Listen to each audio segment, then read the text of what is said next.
So I'm going to try and attempt to do a finishing run for under 30 minutes for the achievement on normal mode. You get this for doing this on any of the difficulties. It doesn't matter which one, but obviously it's harder to do it on the hard difficulties because you have more enemies and so on. So the biggest tip that I would say for this is actually just avoid all the portals. Because they do take up precious time, but the downside to this is that you are obviously not going to get as many scrolls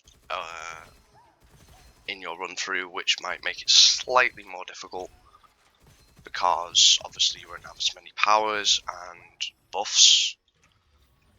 I think obviously the biggest thing is you want to find a decent weapon early in the game and just keep upgrading it. Generally one with a high fire rate and preferably fire damage, in my opinion, because fire damage, although it doesn't do well against enemy shields, does do more damage to health bars.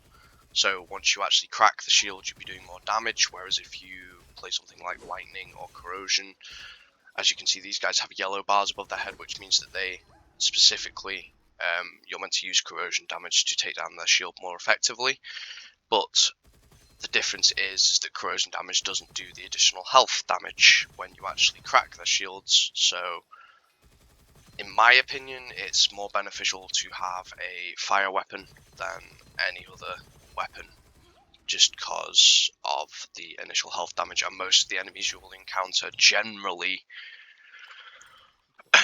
it'll be more beneficial to have fire than anything else. It can be useful to use other weapons like corrosion, simply because obviously the corrosion does reduce the enemy's speed, which can be handy at times. So unless you're going to run something like the talisman, which obviously has all three elemental effects which you can switch between,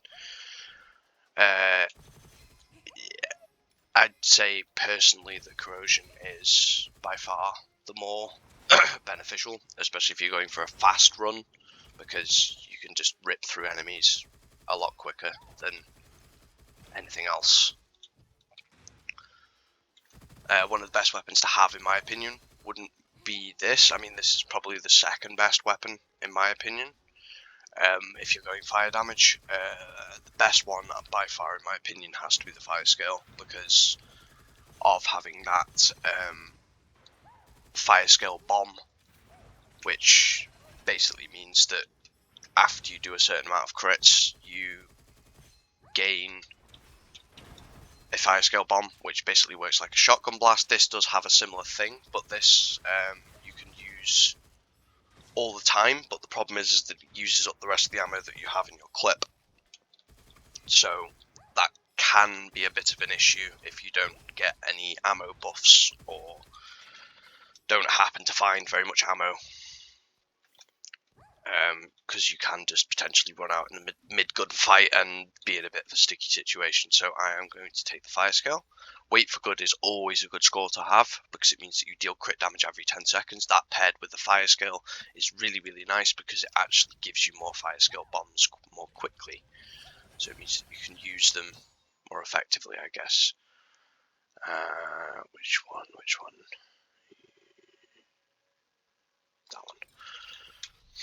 And I think, again, another tip would just simply to be, you've just got to keep marching forward. Don't sort of back off, especially on normal. Once you get a few hours in the game, you can generally walk through normal mode, apart from the final boss. It can be a bit tricky if you're by yourself, depending on which one it is, of course.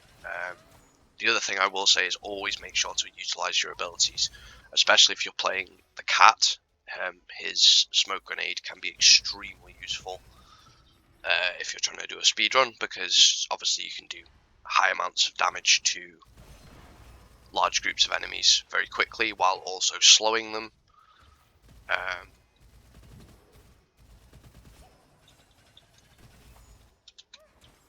As I said in my other video, the Fatal Bloom aspect kind of works a little bit like that. Like, as you can see, it sort of means that you can tag multiple enemies at once. Sword Art ability also goes through Horsehead shields, which can be very useful because those guys can be kind of annoying. If they can just literally stand there and block everything you throw at them, basically, and then suddenly launch an attack. Which one do I want? That one. Obviously, again, there is a little bit of luck involved with the RNG. You've got to make sure that obviously you get a decent drops and decent scrolls for the ones that you do get. But I think the biggest thing is just make sure to upgrade your weapon as much as you possibly can. And generally with these sort of 30-minute run-throughs, you're generally only going to really want to take one weapon. You might want to have one sort of as a backup, but it's generally better just to run one weapon because that means you can then sink more and more money into just upgrading that one weapon.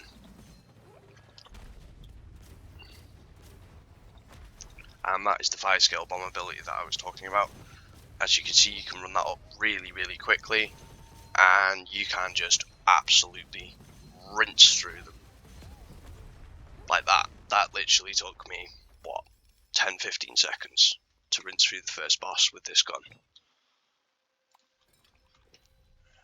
And also, if you have the ability, make sure to sell any weapons that you're not going to use, because obviously it gives you more money which you can use to upgrade. That can be got in the talents page. It's one of the talents you unlock, and is definitely a worthwhile one getting. Another one worthwhile getting if you are just starting out in Gunfire Reborn would be the oh god, what's it called? The I can't remember the name off the top of my head, but it's it basically gives you a starter weapon. It means you can activate the chest at the very start, which you saw me do. It just means basically you start out with something rather than having to use the starter pistol, which is quite beneficial because it means you can sort of run a bit quicker because you've got a weapon that's doing decent damage. Not that the starter pistol isn't actually that bad, for sure, especially if you just run headshots. It can be very beneficial.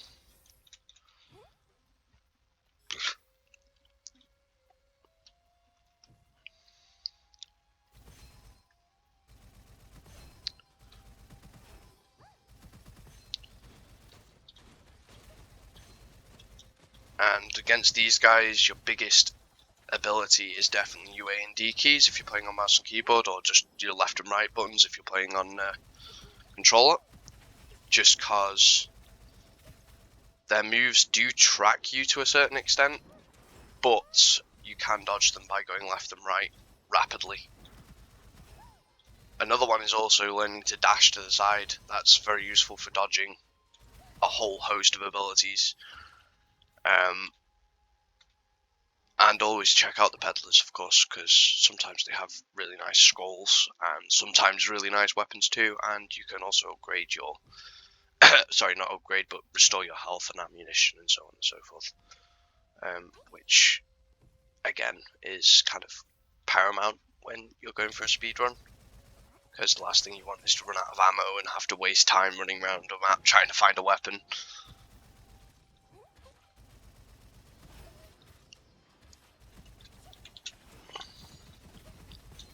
So yeah, AD and jump are your primary sort of dodge abilities, and try and utilize that dash as well, just because it means you can gain very quick distance from any enemy. Try and use the fire barrels as well, like you saw there, where you can actually displace an enemy by hitting a barrel next to them. It will do damage and will also knock them in the direction of where the barrel was. And basically, yeah, you've just kind of got to be as quick as you can with your selections and so on, because if you are going for the 30-minute finish, it is a very tight window, which is why I suggested, like I suggested at the beginning, where you don't actually do the portals, because although they can be beneficial generally, if you're going for, a high damage run, or especially in the higher difficulties, they're kind of necessary, because you do need to be able to get as much damage as possible because of the fact that you're basically, you know, having to deal with enemies that are a lot more bullet spongy than in normal mode.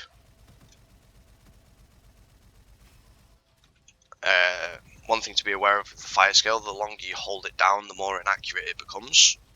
So it's actually kind of beneficial to sort of burst fire it almost, sort of like that, just so you don't end up just blasting around and not hitting anything. Always make sure to keep distance from those guys with the shotguns, because they can really wreck you if they're up close.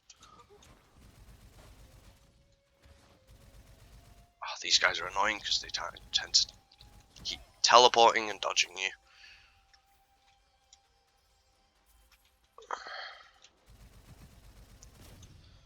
And another thing to be aware of is just to make sure, like I said before, just utilize your abilities to sort of thin the crowd out, so you're not having to face a lot of sort of bullets at once.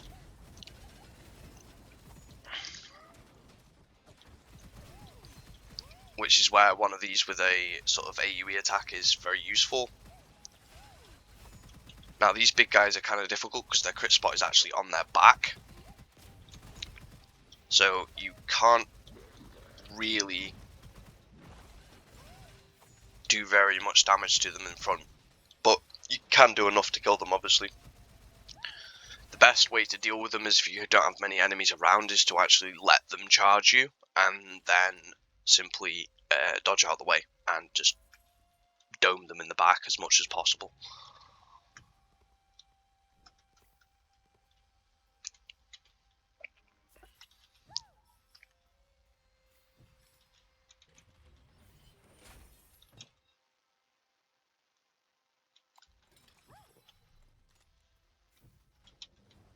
And one thing is to definitely familiarise yourself with the abilities that you can get from the chest, so you can know at a glance just what that ability does, so you don't have to read the whole thing every time. And that just comes with playing. Those guys are quite simple to deal with, but they can do a hell of a lot of damage. Basically all you do is dodge to the left or the right when they're about to shoot at you. You can generally tell there's about 3 seconds that they'll aim at you before they'll actually shoot. So if you just go 1, 2, 3 and then move, you'll generally manage to get out of the way of their ability. Well, their shots more than their ability. Oh great, I've got an elite. This is going to slow me up a little bit.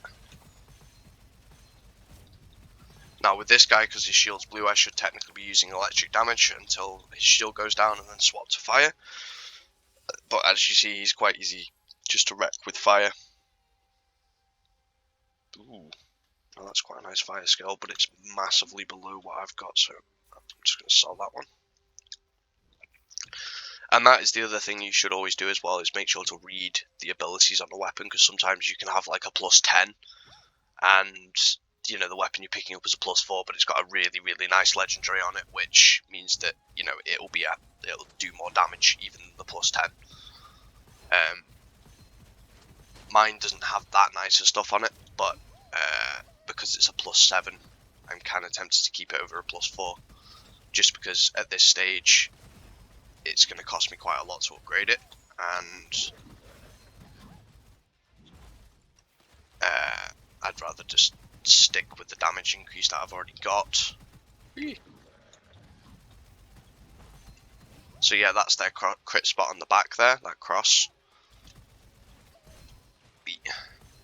Most enemies, it's just the head. That is generally the crit spot. Apart from most the bosses, it's generally whatever's glowing on the boss, like you saw with the golem at the start there. The crit spot's at the centre of his chest, that big circle.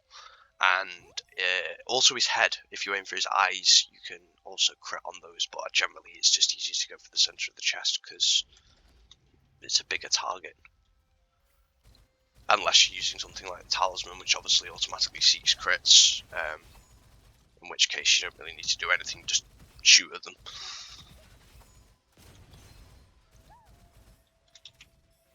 and that is another weapon I would suggest generally. If I'm doing a run through myself, I'll go with the Talisman and the Fire Scale as my two weapons, because simply enough, the Fire Scale is really nice for DPS, whereas the Talisman does less DPS, but obviously has that ability that it seeks crits, so it's basically just like having aim bots. If you can combine that with the Hawkeye Sight perk, that can be really, really nice, because you basically get 200% more crit damage.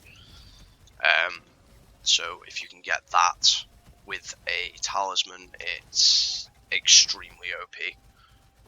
And you will start practically one-shotting everything if you've got a half-decently upgraded Talisman. Although I guess it would be kind of considered a sort of meta weapon, because it is kind of like a little bit like cheating, but it's not like, you know, so much that it's, you know, broken. Well, it can be, depending on which scrolls you get, I guess, but because if you get a lot of crit, if you basically go for like a full crit build, and you have a Talisman and you have Hawkeye Sight, it can just be ridiculously OP. So we're now at the second boss. We have the old school boss, not the new one, which is the Wind God, who is actually really annoying in my opinion. This guy's a lot easier to take on. Watch, I'll say that and then I'll die. We'll see.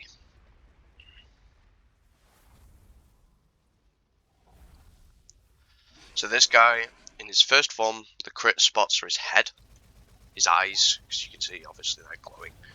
So you want to try and dash through his flame attack, because there isn't a way to really run away from it.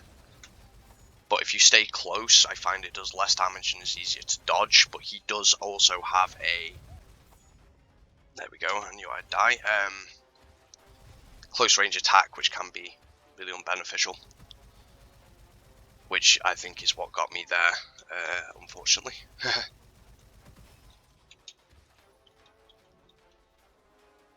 And watch out for his lunge attack. This bit is really, really easy. You just have to aim for the tips of his tail and make sure to shoot any of the corrosion spots, because they can be really annoying, and just not get caught in those. But you just aim for the tip of his tail, and then you keep using the right click, which launches your fire scale bomb, which means that you can rinse him really, really quickly. Now this is going to be slightly difficult because I've lost my revive for the last boss, so I'm hoping I can pull him off in one life, otherwise I'm going to look a bit silly. But again, some of this game is really just luck, and don't forget to use these at the end of each, at the second stage and third stage, just because it refills your health, armor, and your abilities, so like the smoke grenade, or in my case the fatal bloom.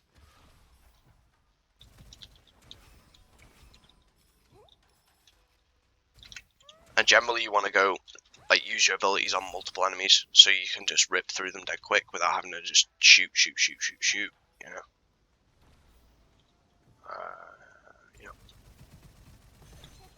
Oh, watch out for these guys in the third stage, because if they get too close they will actually just blow up on you, and that will be very nasty. Always try and take out the octopuses first as well, because they do corrosion damage and they tend to slow you, as well as doing damage to you.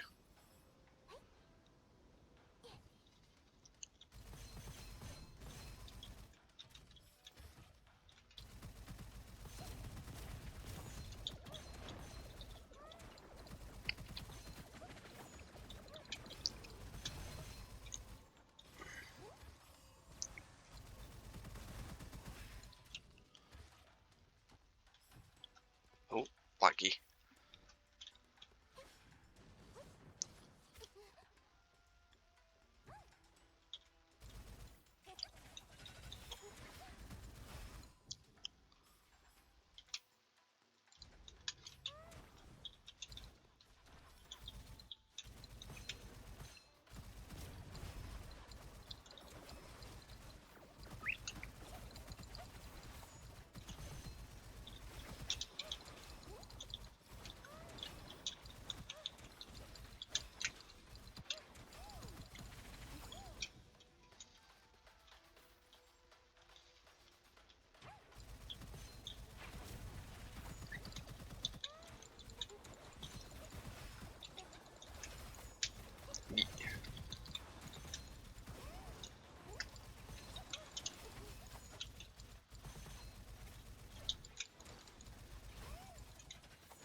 I will say that if you really want to do a speed run as well, sometimes the Tiger can be beneficial, because with his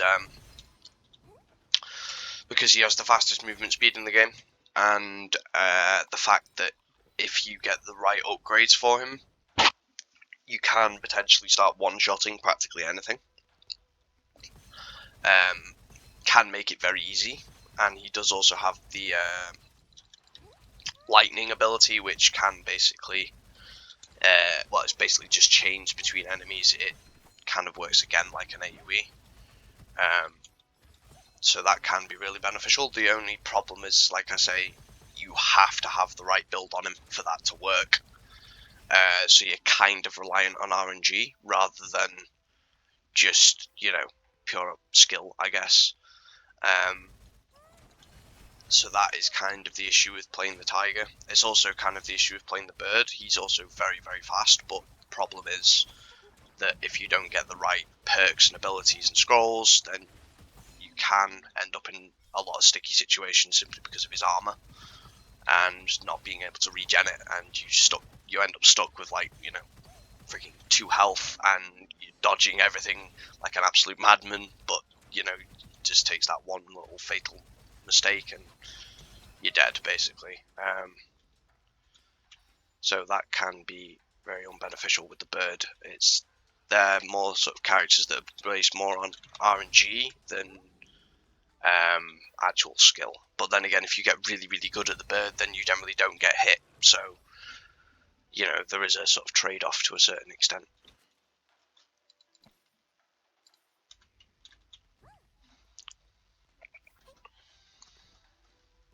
And bunny hopping is by far the fastest way to move around in this game. I know I've not really been doing that very much. But yeah, it just literally, when you're not... I mean, you can still do it when you're in combat as well, I guess, but if you're just looking for pure movement, didn't even see that guy there, just bunny hop, bunny hop, bunny hop.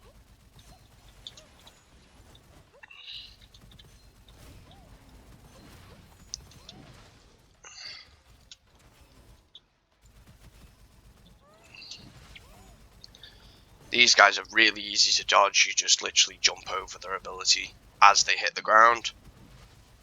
They can be nasty if there's groups of them, and the sharks, as you saw, have a grapple. That's, again, very easy. It's like dodging the snipers in the second stage. You just literally dodge to the side.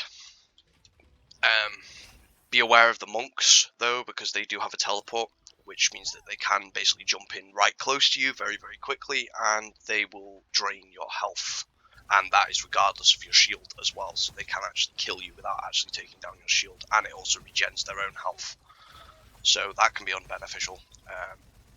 The catfishmen can be kind of annoying, because as you see there, you either get the ones that use a spread shot, which is what it says on the tin, is basically just they launch 3 arrows at you, or they utilize a sort of, I suppose it'd be like a giant arrow, which sort of stuns you for a couple of seconds and knocks you back.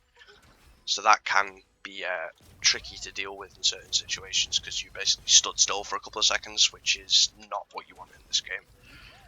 This game is very much based around just constantly moving your character, because it means you're a lot less likely to take damage. Although there are certain scrolls which give you a damage buff for standing still, I'd really suggest against it unless you really get that technique down. But again, that just more comes with practice rather than anything else. For people just jumping into the game, I'd suggest literally just jump and move and just A and D, A and D, A and D, jump, A and G. I generally go A, jump, A, D. So you sort of, as you saw there, that was a monk jumping in. The cappers can be nasty if they hit you too. And so can this guy at the back here, because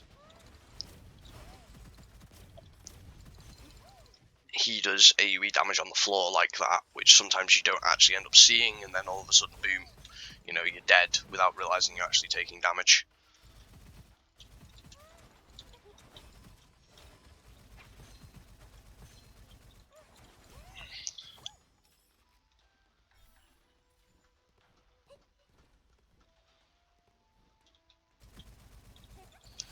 my suggestion is always try and take the monks out first, because they can spawn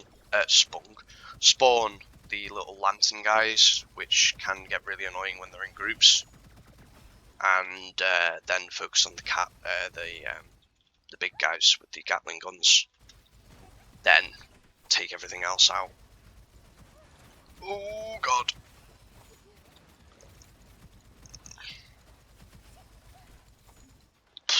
That was a bit clusterfucky.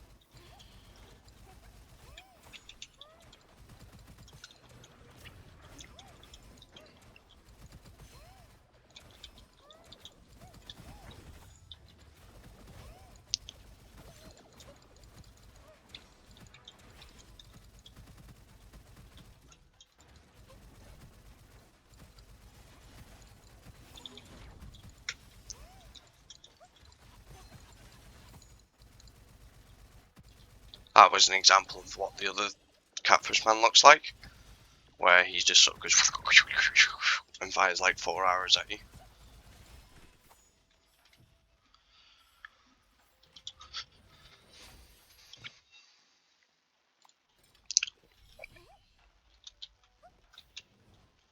And that's the boss stage. So as you can see, I've got here in 24 minutes, which gives me 6 minutes to beat the boss, which is more than possible.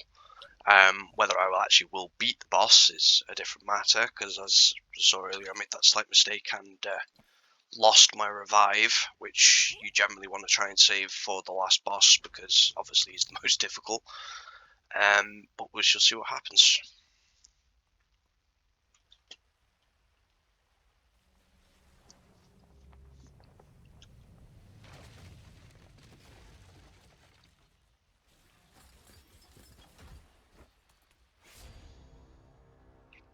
So with this guy in the first stage, you just want to aim for the cannons. That's the main thing you want to aim for. Try and pull off as much damage as possible.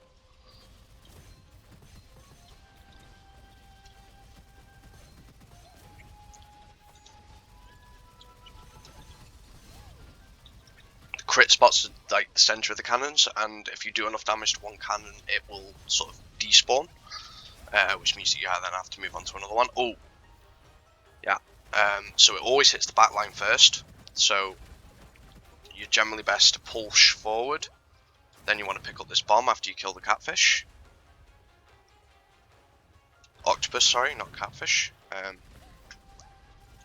Then you want to try and take out these guys, the little jellyfish things, because they basically start spawning corrosion damage all over the map, which is extremely unhelpful.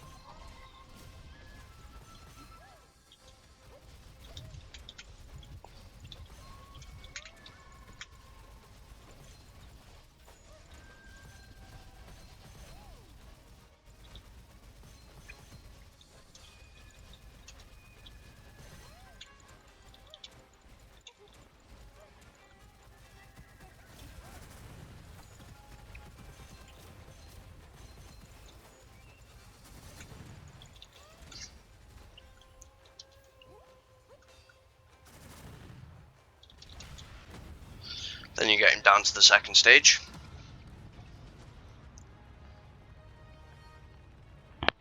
Which is his final stage. You want to aim for his eyes or the tip of the cannon. You can also shoot the big fireballs out of the air, which stops you from basically taking damage from them.